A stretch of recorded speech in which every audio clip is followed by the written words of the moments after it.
Magandang buhay, ito na nga, the long wait is over dahil magha-harvest na ako nitong aking ilang pananim, lalong-lalo na nga itong pipino.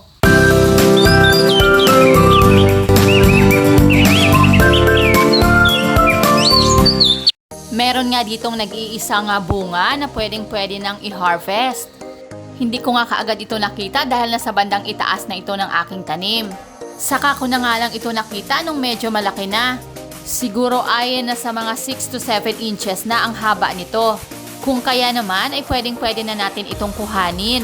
Ito nga ang kauna-unahang bunga ng pipino na aking maha-harvest.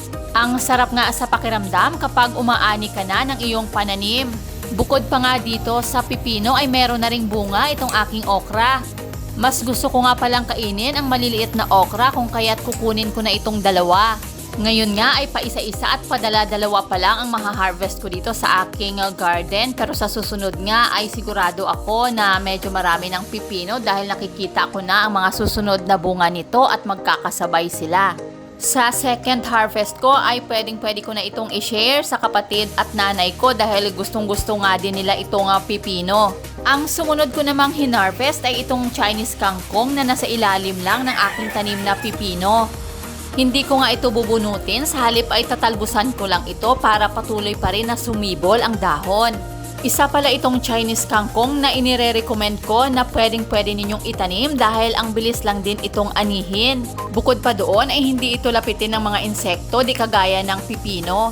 Ito na nga lahat ang aking na-harvest dito sa aking mini garden. Siguro in 1 week time ay may pailan-ilan na rin mga pechay na pwede ko nang i-harvest at susunod na rin itong mga mustasa. Tunay nga talaga ang kasabihan na kapag may itinanim ay merong aanihin. Binalatan ko na nga din kaagad itong pipino at nilagyan ko ng paminta, kaunting asin at asuka.